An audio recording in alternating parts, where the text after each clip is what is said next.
Hi again then guys, and welcome to episode 9 of Party in the Back, the review series for the estate cars or wagons or shooting brakes or station wagons or whatever you want to refer to them as. Obviously at the moment we don't unfortunately have any shooting brakes on the game. Hopefully that will be something featured on the game in the future.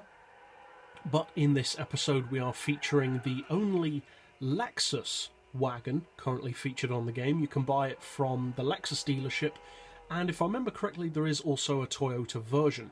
They are essentially the same car, and it's a pretty decent model in its own way.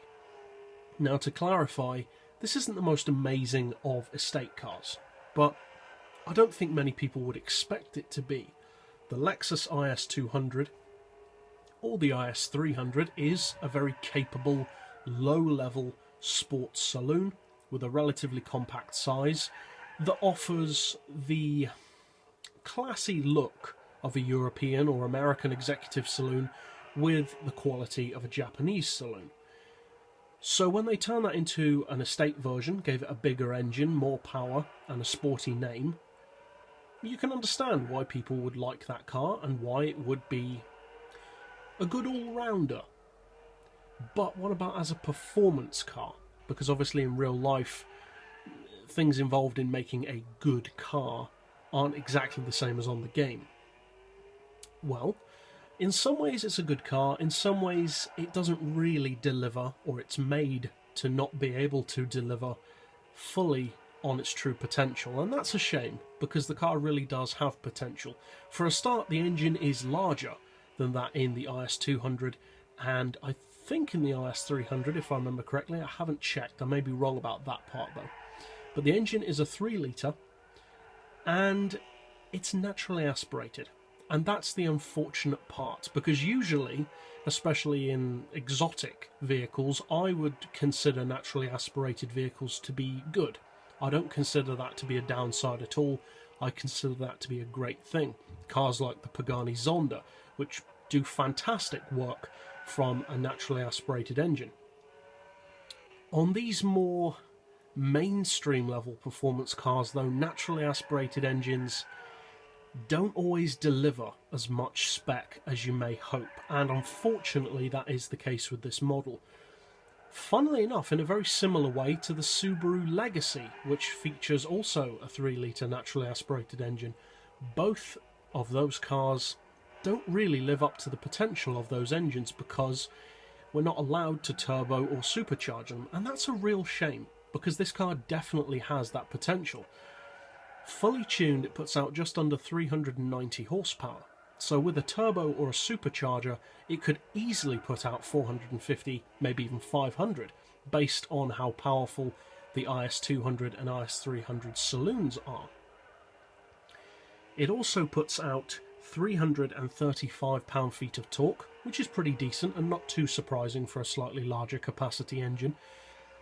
The weight is reasonable. It's not particularly amazing, but it's definitely not bad. It's just over 1200 kilos, and the PP sits at dead on 500, which makes tuning it for 500 PP very easy. As far as horsepower per tonne, it puts out 328. Which is not too bad, considering the weight isn't all that amazing, and neither is the power. What's it actually like to drive, though? Well, it's rear-wheel drive, has a reasonable weight, as we said, a 6-speed gearbox, and it's a Lexus, and Lexus is known for making decent cars that are engineered well. Just think of a few of their models, the ISF, the LFA, etc. But this was before those vehicles, and although it's not a bad car, you can really tell with certain vehicles on GranTurismo that they're just not performance cars.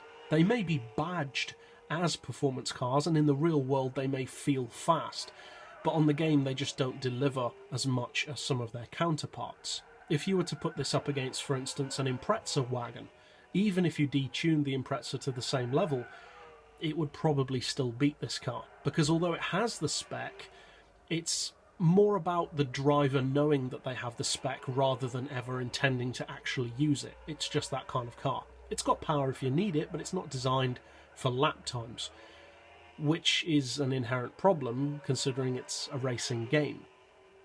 Overall then, I would say it's certainly not a bad car. Bad is a very strong word, and this car is far from it. The main downside, though, is that although it does have a range of effectiveness, because of the fact that it doesn't have the most power or the most performance for its PP, or regardless of its PP even, its range of effectiveness is quite severely limited by that. It's a good car for its spec. It's certainly not slow, and it has very good handling. It handles itself very well, and the IS200 series, or the IS series I should say, is a good basis for performance.